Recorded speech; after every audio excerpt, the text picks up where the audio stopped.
Everyone, good morning. सुबह सुबह का टाइम है और मम्मी नहा धोवा के एकदम रेडी हो गई हैं। रेड साड़ी वेयर की है मम्मी ने और यहाँ पे अब भगवान जी को उठा रही थी, अपने कृष्ण भगवान को, और मतलब पूजा अर्चना स्टार्ट कर दी थी क्योंकि आज नवमी का दिन था और नवमी का पूजन थोड़ा विधि विधान से होता है।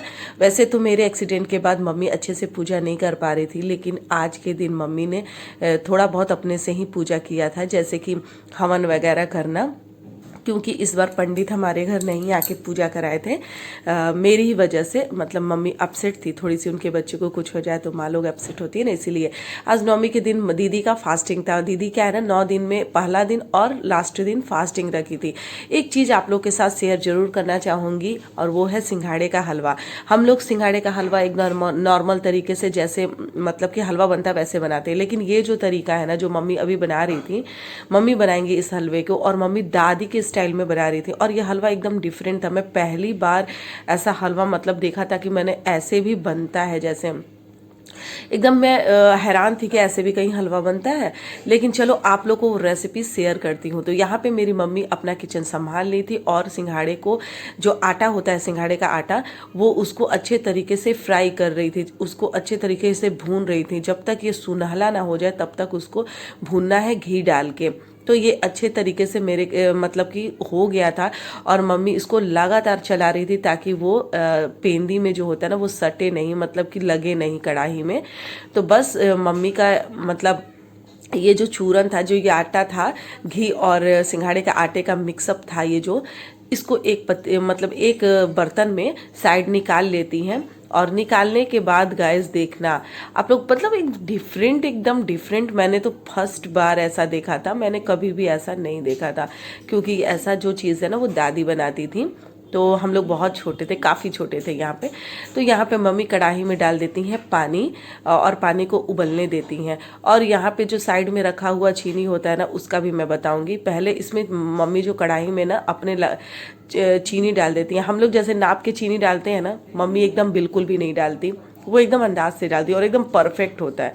यहाँ पे गर्म पानी जो होता है, सुसुम पानी जिसको बोलते हैं, जिसको गुनगुना पानी बोलते हैं, उसको डाल के आटे में डाल के एकदम अच्छे तरीके से इसको मिक्स कर रही थी। तब मुझे कुछ कुछ समझ आने लगा था इस, क्योंकि इसको ना एकदम अच्छे तरीके से लम्स न रह जाए उस टाइप से इस चूरन को पानी में मतलब घोलना था। मुझे ये अब मतलब कुछ समझ में आ गया था कि ऐसे कुछ हो रहा है, और मम्मी वैसा कर भी रही थी, एकदम बढ़िया से चला रही ताकि इसमें थोड़ा सा भी लम्स न रहे। तो बस इनका जो ये लिक्विड जो बनाई थी आटे का और पानी डाल के, वो डाल देंगी अपने कढ़ाई में। और कढ़ाई में डालने के बाद इसको तब तक मतलब फ्राई करेंगे जब तक ये फटाफट जैसे होता है ना उबलना, वैसे ना हो जाए। इस हलवे में एक ही खासियत मुझे नज़र आई, मतलब 2 खासियत नजर आई। एक तो बहुत टेस्टी लगता है, दूसरा बहुत हेल्दी होता है। 3 खासियत तो है ही। मैं देखो मैं क्या क्या कह देती हूँ, समझ ही नहीं आता, उसके लिए सॉरी। 3 खासियत, एक टेस्टी लगता है, एक हेल्दी होता है, तीसरी बात की ये इसमें पानी भी ज़्यादा डल जाए ना, आपको कोई प्रॉब्लम नहीं होने वाली है। पानी ही ज़्यादा ये हलवा चाहता है और ये अपना मतलब पानी बहुत ज़्यादा ये इसमें डालना पड़ता है, इसीलिए कोई प्रॉब्लम नहीं आती है ज़्यादा पानी डल जाने के बाद भी, और भी हलवा की मतलब कि अपेक्षा। यहाँ पे मम्मी रूम में आराम से बैठ गई हैं और सबका हिस्सेदारी लगाने लगी है। मतलब सबसे पहले अपने कृष्ण लड्डू को देती हैं और फिर उसके बाद में दुर्गा माता को, हनुमान जी को, सबको भोग लगाने के लिए अलग अलग प्लेट में मतलब रखती हैं सारे को भोग। तो यहाँ पे मम्मी ने उन लोग का सबसे पहले निकाल लेती हैं और फिर 2 प्लेट लेती हैं, मतलब 2 थाली लेती हैं, उसको ग्रीस कर लेती हैं घी से, फिर उसमें अपने हलवे को डाल देती हैं और डालने के बाद बढ़िया से उसको मतलब पटक पटक के झटक के उसको मतलब कि फील करती हैं। तो यहाँ पे दीदी फास्टिंग भी थी और इसीलिए ये हलवा बना था, और हलवा बनता भी है लास्ट दिन क्योंकि माँ को चढ़ता है हमारे घर में। यहाँ पे दीदी जो फास्टिंग की थी वहाँ पे थोड़ा सा भोग लगा रही हैं अपना सुबह सुबह सेव और हलवे से। जो हलवा चढ़ाया गया था ना भगवान को, कृष्ण भगवान को, तो वही मम्मी खा रही हैं और दीदी खा रही हैं और सबको बांटा गया था। तो यहाँ पे मेरी मम्मी का दांत निकल गया गाइस, इसके लिए एकदम इग्नोर मारिएगा क्योंकि फिर मम्मी मेरी पहले की तरह जवान हो जाएगी, क्योंकि कुछ दिन बाद मम्मी का दांत लगने वाला है। बहुत कुछ नहीं खा पा रही हैं, इसलिए मम्मी बहुत ज़्यादा पतली हो गई हैं। और मम्मी की 6 बेटियां हैं, तो थोड़ी सी एजर तो होना लाजमी ही है। तो यहाँ पे मेरी दीदी अब बना रही थी हम लोगों के लिए खाना। जी हाँ, यहाँ पे कद्दू का सब्जी बन रहा था बिना प्याज और लहसुन के, और इसमें डाला गया था मैगी मसाला, जो कि कद्दू का सब्जी में ना एकदम बहुत टेस्ट को इन्हेंस कर देता है, बहुत ही ज़्यादा अच्छा लगता है। यहाँ पे वो बना रही थी भिंडी का भुजिया, मतलब कि कद्दू का सब्जी एक तरफ रख दिया था, एक तरफ रख दिया था भिंडी का भुजिया, जो कि मुझे बहुत पसंद है भिंडी का भुजिया। तो यहाँ पे वही दीदी बना रही थी। और फिर कुछ देर के बाद हमारी मिष्टी के कहने पे पराठा बन रहा था। तो मैंने बोला था रोटी बनाने के लिए, लेकिन मम्मी बोली कि छोड़ो कोई बात नहीं, हम लोग आज पराठा बना देते हैं। वेलकम टू माई चैनल मन्नत ब्लॉग्स। तो कैसे हैं आप सब? आई होप आप लोग बहुत बढ़िया होंगे। मैं भी अभी अच्छी हूँ। तो यहाँ पे मेरी मम्मी जा रही है मंदिर, इसलिए तैयार हो रही हैं, और दीदी उस रूम में तैयार हो रही है, मम्मी इस रूम में तैयार हो रही हैं।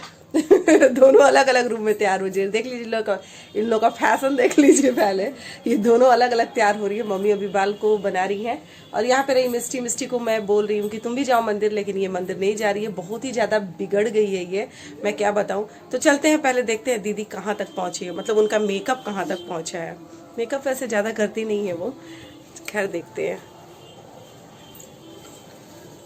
यहाँ पे मेरी दीदी येलो कलर की साड़ी और बैगनी कलर का जो वो होता है ना, क्या बोलते हैं, साइड में ब्लू कलर का, हाँ ब्लू कलर का बॉर्डर था। ये साड़ी बहुत अच्छी लग रही थी दीदी में, और दीदी बहुत ही अच्छे तरीके से साड़ी को ना पहनती हैं। मुझे तो बिल्कुल पहनना नहीं आता दीदी, लेकिन अभी मेकअप नहीं करी थी, वो बहुत धीरे धीरे काम करती हैं। यहाँ पे ना मेरी मम्मी भी तैयार हो गई है, और मम्मी बहुत ही ज़्यादा क्यूट लग रही है। और दीदी का भी यहाँ पे मेकअप वगैरह भी शायद हो ही चुका था, बहुत कम मेकअप करती है, लेकिन बहुत प्यारी लग रही थी दोनों। और दोनों जा रही थी मंदिर मुझे छोड़ के। गाइस मैं क्या करूँ, मुझे भी जाना था, लेकिन क्या कर सकती हूँ, खैर छोड़िए। यहाँ पे जो भी रिकॉर्डिंग है ना, तेजस लिया हुआ है दीदी का लड़का। तो यहाँ पे दीदी उस मंदिर में जा रही है जिस मंदिर में मैं पहले जाया करती थी, मतलब कि जब मेरी शादी नहीं हुई थी ना, नवरात्र का फास्टिंग रखती थी ना, तो इस मंदिर में दिया जलाने जरूर जाती थी। ये दुर्गा जी का मंदिर है, बहुत ही भीड़ लग जाता है शाम के समय, लेकिन मम्मी 10 बजे से गई थी, इसकी वजह से मतलब कि अभी भीड़ नहीं मिलेगा आपको, क्योंकि 10 बज गया था। सुबह में एक भीड़ होती है, एक शाम में भीड़ होती है। तो बस मम्मी का वही आरती चल रहा है यहाँ पे। आप लोग भी माता रानी का दर्शन कर सकते हैं। भगवान करे हम सभी बहनों का खुशियों से घर भरा रहे। और आप सबसे एक और बात करनी है, प्लीज़ गाइज, अगर आप मेरे वीडियो को देखते हैं, वॉच करते हैं, तो सब्सक्राइब कर लिया करें, शेयर कर दिया करें, और प्लीज़ प्लीज़ प्लीज़ सपोर्ट करें मेरे चैनल को, क्योंकि मेरे चैनल को सपोर्ट करने मतलब बहुत ही ज़रूरत है आप सबकी हेल्प की।